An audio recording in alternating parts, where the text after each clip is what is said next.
সমুদ্র যদি হয় আমার মানুষের জীবন, তাহলে সেই সমুদ্রের একটা ঢেউ হবে সুখ, ঠিক পরের ঢেউটাই হচ্ছে দুঃখ, যা ক্রমান্বয়ে আসছে একটার পর একটা। যত খুশি তত কান্না বলে গেছে রামসন্না। কথাটা যথাযথ ফলেছে তালুকদার ভেলায়। ১৬তম দিনের সকাল পর্যন্ত সব স্বাভাবিক, হাসি খুশিময় ছিল, কিন্তু তা হঠাৎ করেই থমথম হয়ে গেল হাফেজা বেগমের অসুস্থতায়। রোদেশি আর মিতা আক্তার গল্প করে নিচে ড্রয়িং রুমে আসে চা খেতে। তখন হাফেজা বেগম কথা উঠান ১৫ বছর আগের সেই দিনের। ফ্ল্যাশব্যাক। রাজ্জাক তালুকদার পেশায় কনস্টেবল, স্ত্রী, ৩ পুত্র, ২ পুত্রবধূ, ২ নাতিনী পরিবার। পারিবারিকভাবে বাড়ির ভিটাটুকু পেয়েছেন। চাকরির জীবনে একমাত্র অর্জন সততা। তাই সম্পদ বলতে শেরপুরে মার্কেট প্লেসে এক টুকরো জমি করতে পেরেছেন। তবে সেটা নিয়েও মামলা চলছে।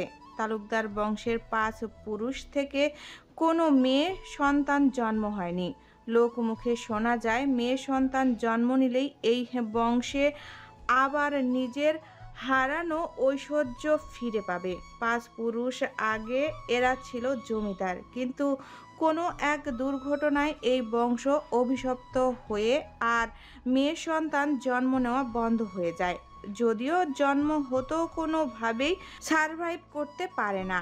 এসব সম্পূর্ণ শোনা কথা, কোনো দলিল ছাড়া কথাবার্তা হলেও তালুকদারেরা যারা পরিচিত কিংবা এখনও যোগাযোগ আছে তাদের পরিবারগুলোতে সত্যি কন্যা সন্তান নেই। কিন্তু রাজ্জাক তালুকদারের দ্বিতীয় পুত্রের ঘরে যখন প্রথম কন্যা জন্ম নিল, অন্য সব বাদ দিয়ে তারা দেখল জমির মামলায় রায় তাদের পক্ষে এসেছে।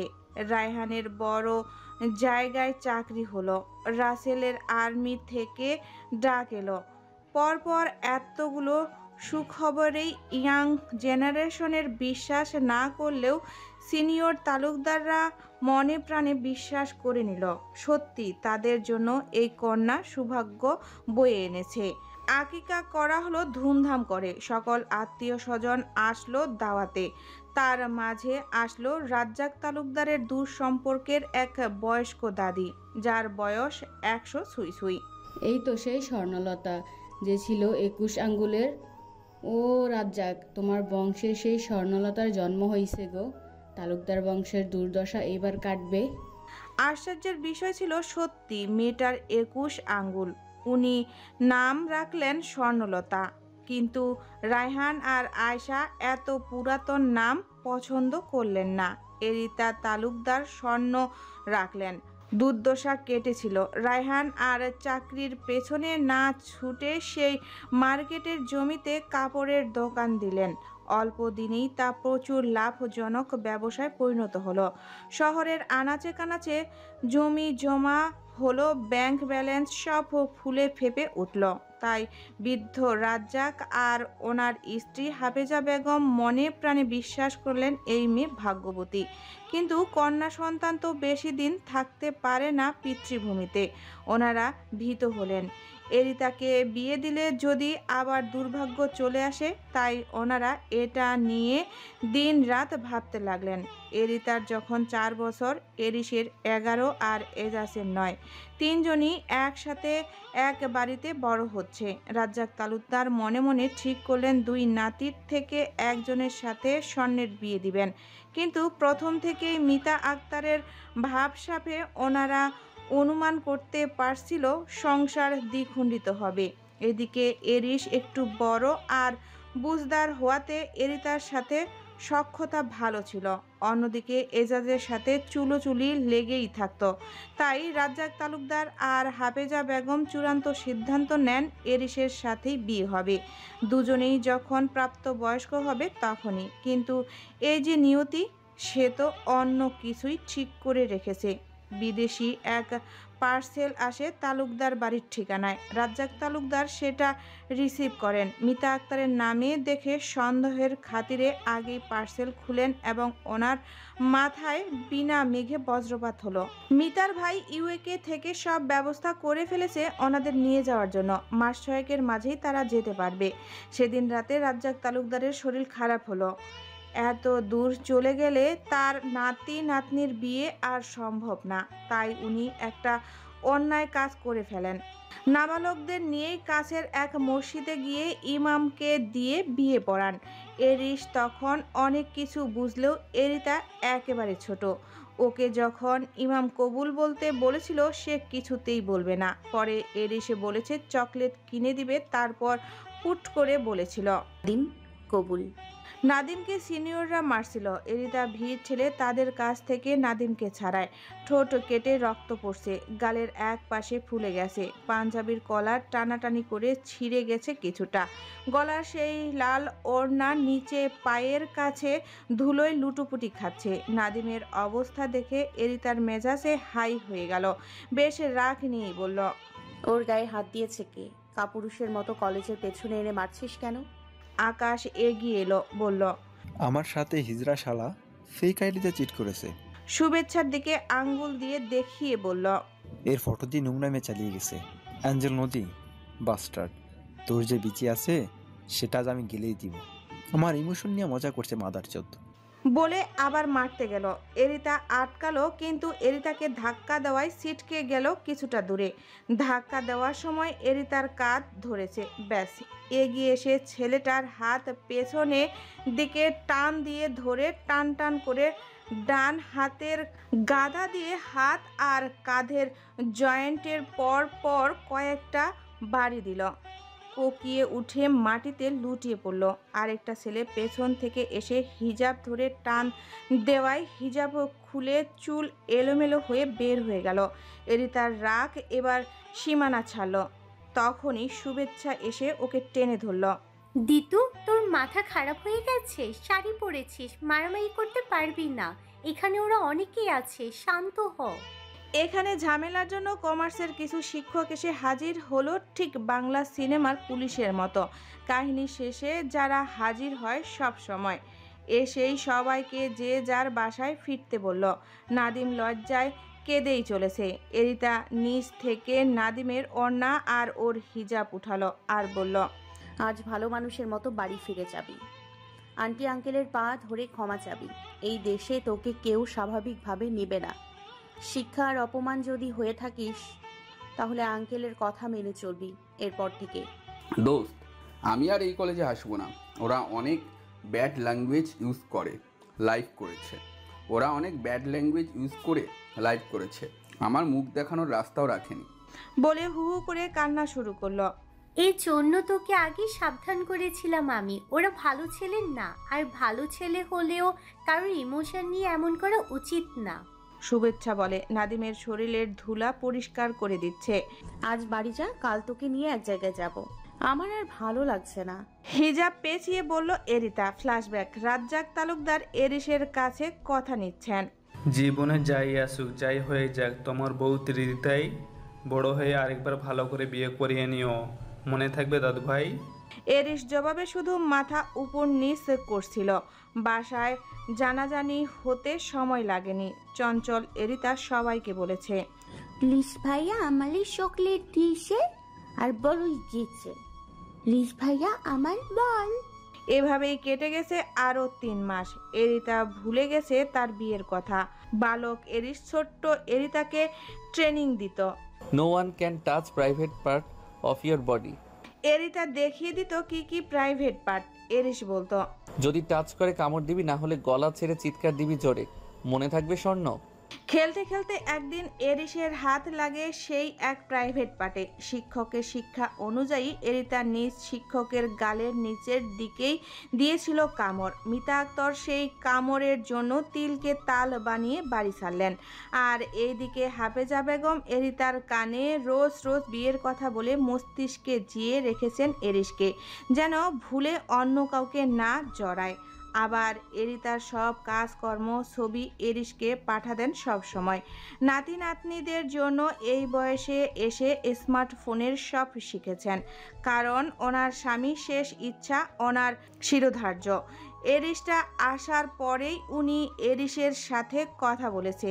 এরিস সব কিছু মনে রেখেছে, চিন্তা করতে না করেছে। কিন্তু আগের মতো সেই মিতা আবার সব ভণ্ডুল করার পায়তারা করছে। তাই উত্তেজিত হয়ে মিতার সাথে অনেক কথা কাটাকাটি হয়। মিতা আক্তার রাগ করে তখনই বাড়ির বাইরে বের হয়ে যান। আর এইদিকে হাফেজা বেগম বুকের ব্যথায় সেন্স হারান। কোনো রকম আয়শা আর বানু ধরাধরি করে হাসপাতালে নেন, কারণ রায়হানের ফোন বন্ধ। অপরদিকে রাজু ফোন রিসিভ করছে না। এজাজ ঢাকায়, এরিস লাপাত্তা, এফাসকে রোদসির কাছে রেখে গেছে। এরিতা এখনও কলেজ থেকে আসেনি। রোদেশি এরিতাকে ফোন দিয়েছে তাড়াতাড়ি আসার জন্য। রোদেশির শরীর ভালো লাগছে না। এসব হট্টকাটিতায় সে ঘাবড়ে গেছে। পাহাড়ি নির্জন এক জায়গায় হাত পা মেলে শুয়ে আছে এরিস। বাবা মা দাদার সবার এত এত ইচ্ছার মাঝে তার নিজের সত্তা যেন হারিয়ে গেছে। নিজের পছন্দ অপছন্দের ছিটেফোঁটাও যেন নেই কোথাও। জোর করে মামুনির ইচ্ছাকে নিজের ইচ্ছে বলে চালিয়ে এসেছে এত বছর। এরিসের লাইফের পড়াশোনার সাবজেক্ট থেকে শুরু করে পোশাক পর্যন্ত সব সিলেক্ট করে তার মামুনি। এ যেন এক জীবন্ত ইচ্ছা মেশিন। ভিন্ন দেশে ভিন্ন সংস্কৃতিতে নিজেকে মানিয়ে নিয়েছে। দাদাকে দেওয়া কথা রাখবে না ভেবে মুভ করার চেষ্টা করেছে কয়েকবার। মামুনি ফিক্সড ডেটের আগেও সে নিজের মুভ করার চেষ্টা করেছে, কিন্তু কোথাও যেন মনে হতো সে বাধা। সে যখন টকবগে তরুণ, তখন এরিতা নিতান্তই বাচ্চা। একটা বাচ্চা মেয়ের প্রতি আদর আসে, মায়া আসে, কিন্তু বউ বউ ফিলিংস নিশ্চয়ই আসা অসুস্থ মস্তিষ্কের কাজ না। কয়েক বছর আগে হঠাৎ একদিন হাফেজা বেগম ভিডিও কল দিলেন। ঘুম ঘুম চোখে এরিস রিসিভ করে। সেদিন মনে হচ্ছিল ঠিক জায়গায় বাধ্যগ্রস্ত সে। ছাদে বৃষ্টিতে নেচে নেচে ছোট্ট এফাস আর এরিতা ভিজছিল। ছোট্ট এরিতা আর ছোট্ট ছিল না। বৃষ্টির পানির বাড়ন্ত শরীরের খাস স্পষ্ট ফুটে তুলছিল।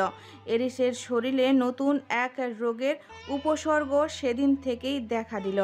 না ডেট, না রিলেশন, এসব তার জন্য না। তার বউ আছে, নিজের জমানো 500 টাকার কাবিনে বিয়ে করা বউ। শরীর ঝাড়া দিয়ে ফিট করে উঠে দাঁড়ালো এরিস। অনেক হয়েছে। দাদা বলেছিল প্রাপ্তবয়স্ক হলে ঠিকঠাক করে আবার বিয়ে করে নিতে। অন্যের পছন্দসই অনেক চলেছে। আর না, এইবার মন মস্তিষ্ক দুটা এক জায়গায় স্থির, আর ডানে বামে কোথাও তাকানোর সুযোগ নেই। Today is the day. Are you ready to enter that house? Yes sir. Direct shoot করবে কেউ বাধা দিতে আসলে। রোজার that sir. Last location track করা হয়েছে এই বিলাতেই। গোপন অস্ত্রধারী কিছু লোক তালুকদার বাড়ির সামনে ছদ্মবেশে এইভাবে খুবই আস্তে আস্তে ব্লুটুথে কথা বলছে একে অপরের সাথে। এরিতা ঝামেলার পরে আস্তে আস্তে সন্ধ্যা হয়ে গেছে। এসেই দেখে বাসা ফাঁকা, কোনো পুরুষ নেই, এমনকি এফাজও না। রোদেশি আর সে ছাড়া কেউই নেই। রোদেশি কেমন কেমন জানি করছে, সোফায় বসে রাসেলের সাথে কথা বলছিল। তখনই দরজায় এক নক হলো। এরিতা দরজা খোলার সাথে সাথেই ছিটকে পড়ল ফ্লোরে। এরিতা হাতের সাহায্যে ঠেকিয়ে একেবারে পড়ে যাওয়া থেকে নিজেকে বাঁচিয়ে মাথা উঠিয়ে দেখল 5 জন উপজাতি টাইপ লোক, নর্মাল পোশাক, তবে গরমেও চাদর পরে দরজায় দাঁড়িয়ে। তার মাঝে 3 জন ভেতরে ঢুকে বাকিরা দরজার বাহির থেকে আটকিয়ে দিল। ভেতরে ঢুকে 3 জনই চাদর ফেলে দিল। তাদের প্রত্যেকের শরীরে বুলেট প্রুফ জ্যাকেট, কোমরে গোচা টাইপ বেল্টে ছুরি আর হ্যান্ড গান। এরিতা বুঝে গেছে এরা কারা।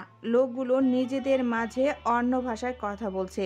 এর মাঝে একজন গান বের করে এরিতাকে ইশারা করলো ফ্লোর থেকে উঠে সোফায় বসতে। এরিতা হঠাৎ খেয়াল হলো রোদেশির শরীর খারাপের কথা। তাড়াহুড়া করে সোফায় রোদেশির কাছে চলে গেল। বানু জুবুথুবু হয়ে গেছে বন্দুক দেখে। সবাই ফোনগুলো দাও, যা যা বলবো সবাই শুনলে কারো কোনো ক্ষতি হবে না। আগন্তুকের একজন বলল, ক্যারে আপনারা কি চাইন? ঘরে যা আছে নিয়া যায়েন, তবুও আমা ঘরে মাইরেন না। কান্না আটকাতে আটকাতে বানু বলল, রোদেশির পেটের ব্যথা মনে হচ্ছে এদের দেখে বেড়ে গেছে, মশরা মুষ্টি করছে শুধু। এরিতা নিজের ব্যাগটা দেখছে, যেটা 2 হাত দূরে। এক হাত দিয়ে রোদেশির হাত চেপে ধরল। একজন এরিতাদের 3 জনের সামনে গুলি তাক করে দাঁড়ালো, বাকি 2 জন দুদিকে খোঁজাখুঁজি শুরু করলো। তাদের হাতে ছোট্ট একটা করে ট্রেকার মেশিন, যেটা লাল ছোট লাইট অবনত জ্বলছে আর নিপছে। এরিতা বানুকে চোখের ইশারায় নিজের ব্যাগ দেখাচ্ছে। বানু মনে হয় বুঝতে পারলো, তাই বলে উঠল, আমারে আল্লাহ বাথরুমে যাবার দেন, আমার পেশাব ধরছে ও খুব। নো সিট হিয়ার বলে ধমকে উঠল আগন্তুক। দেহন নাইলে এইখানে কইরা দিমু, ডরাইলে আমার ঘন ঘন পেশাব পায়। এ কথা বলে সাইড টেবিলের কাছে কাত হয়ে পড়ল, ফলে ব্যাগটা এরিতার পায়ের কাছে পড়ে গেল। প্রথম আগন্তুক ফ্লোর থেকে বানুকে তুলে একটা থাপ্পড় দিল। থাপ্পড়ে ছিটকে সে সোফার হাতলে বাড়ি খেয়ে ধপ করে ফ্লোরে পড়ে জ্ঞান হারালো। এরিতা বানু বলে চিল্লিয়ে উঠায়। আগন্তুক এরিতার কাছে গিয়ে এক টানে হিজাব খুলে ফেলল আর চুল মুঠোয় ধরে শাসালো, কোনো শব্দ করবে না, এরপর তোকে খতম করব। এরিতার পায়ের কাছে ব্যাগটা আস্তে আস্তে পা দিয়ে নিজের কাছে এনেছে ঠিকই, কিন্তু নিচু হতে পারছে না। গুলি তার বরাবর কাত করা। দিদু, আমার মনে হচ্ছে পেন শুরু হয়েছে, আগে এমনটা হয়নি। কোমরের দিকে হাড় মনে হচ্ছে বেঁকে ভেঙে যাচ্ছে। দাঁতের দাঁত কামড় দিয়ে রোদেশি বলল, এরিতা মাথা কাজ করছে না। এরিসকে মনে পড়ছে বারবার তার আব্বুর কথা, দাদির কি অবস্থা। কাকিমণিকে নিয়ে এখনই হাসপাতালে যেতে হবে। কেউই আসছে না কেন বাসায়। তখনই এরিতার ফোনে কল এলো। আগন্তুক ফোনের শব্দে তাকিয়ে দেখে ফোন সহ ব্যাগ এরিতার পায়ের কাছে। এরিতাকে একটা থাপ্পড় দিয়ে ব্যাগটা থেকে ফোন বের করে অ্যাকুরিয়ামের পানিতে চুবিয়ে রাখলো। রোদেশি নিজের ফোন হাতে থাকায় সেই ফোনটা দিয়ে রাসেলকে কল দিয়ে সাউন্ড 0 করে রেখেছে, যেন রাসেল সব শুনতে পায়, কিন্তু এ পাশে কিছু বোঝা যায় না। সমস্যা হচ্ছে রাসেল না বুঝে বারবার ফোন কেটে ফোন দিচ্ছে।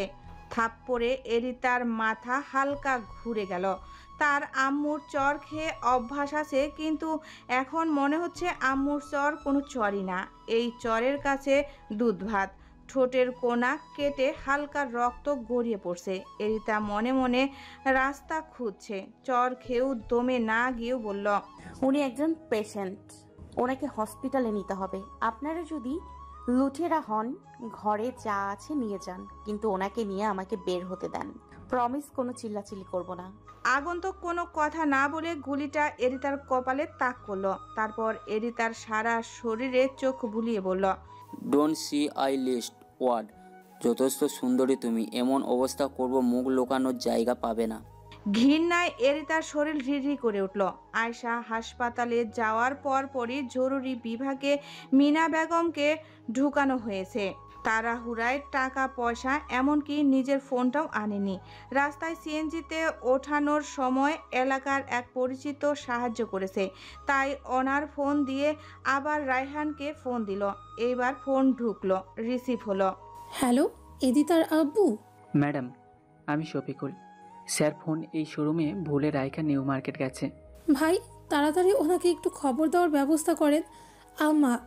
ওনার আম্মার শরীর প্রচণ্ড খারাপ, তাই হাসপাতালে এনেছি। বাসাতেও কেউ নেই, আর হাসপাতালেও আমি একা। শরীফুলের খবরের আধ ঘন্টা পর রায়হান আর রাজু দ্রুত হাসপাতালে এসে পৌঁছালো। এসে জিজ্ঞাসা করলো কিভাবে কি হয়েছে। আয়শা ডিটেলসে না বলে শুধু বলল অল্প কথা কাটাকাটির জন্য অতি উত্তেজিত হয়ে এমন অবস্থা। তখনই ইমার্জেন্সি থেকে ডাক্তার বের হয়ে জানালো সেন্স ফিরেছে। ওনারা ধারণা করছে মাইন্ড স্ট্রোক করছে। ইসিজি, ইকো চেস্ট করতে হবে, তারপর নিশ্চিন্ত বোঝা যাবে। এরিসের বাড়ি ফেরার রাস্তা আজ শেষ হচ্ছে না। রাস্তার এক চায়ের স্টলে দাঁড়িয়ে চাওয়ালার কাছ থেকে এজাজকে ফোন দিয়ে হাফেজা বেগমের কথা শুনলেন। তখন থেকেই ছটফট বেড়ে গেছে, কারণ এরিতার সাথে এমনকি বাড়ির কারো সাথে যোগাযোগ করা যায়নি, তাই দ্রুত ড্রাইভিং করছে। বরাবরই সে ঠান্ডা মস্তিষ্কের, হুটহাট রেগে যাওয়া তার স্বভাবে বহির্ভূত, কিন্তু আজ এরিতার বলা অনধিকার কথাটা খুবই হার্ট করেছে। আর কিছুক্ষণ লাগবে পৌঁছাতে। শরীর ঠিকঠাক কাজ করছে না, সারাদিন না খাওয়ার মাঝে 1 প্যাকেট সিগারেট শেষ করেছে। আরও 10 মিনিট পর বাসায় পৌঁছালো। কোনো রকম গাড়ির সাইড করে দ্রুত বাড়ির সদর দরজায় গিয়ে থমকে দাঁড়ালো। সদর দরজায় বড় বড় 3টা তালা ঝুলছে। এজাজ বলেছে, এদিতা, বানু আর কাকিমণি বাসায়, তাহলে তালা কেন? এরিস জোরে শ্বাস নিল। এখন মাথা ঠান্ডা রাখা লাগবে, ভেতরে ঢুকতে হবে বিকল্প কোনো ওয়েতে। কোনো কিছুই ঠিক লাগছে না।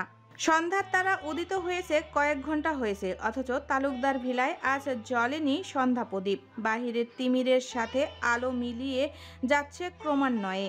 ঠিক তেমনি ভেতরের মানুষগুলো বেঁচে থাকার আশাও কমে এসেছে।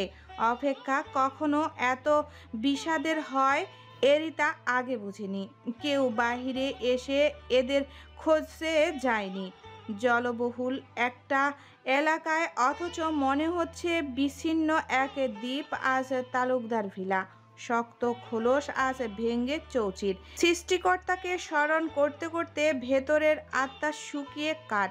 জ্ঞানহীন বানুকে নিয়ে ফেলে রেখেছে অন্য এক রুমে। রোদেশি সোফায় গা এলিয়ে দিয়েছে। এরিতা নিজেকে শান্ত রাখার চেষ্টায়। তখনই নিচে নেমে এলো 2 আগন্তুক, হাতে এরিতার ল্যাপটপ। প্রথম আগন্তুককে সেটা দেখিয়ে নিজের ভাষায় কি সব বলছে, তারপর তাদের দিকে তাকিয়ে জিজ্ঞাসা করলো, এটা কার লিপস্টিক? এরিতা বলল, আমার। কে ব্যবহার করো এটা? আমি একাই করি, তবে কয়েকদিন আগে সার্ভিসিংয়ে দিয়েছিলাম। সাথে সাথে আগন্তুক ল্যাপটপ ফ্লোরে জোরে আছাড় দিল। ল্যাপটপ প্রায় লন্ডভন্ড হয়ে গেল। আতকে উঠল রোদেশি আর এরিতা। রোদেশি দাঁড়িয়ে পড়ল, হঠাৎ কাঁপতে কাঁপতে বলল,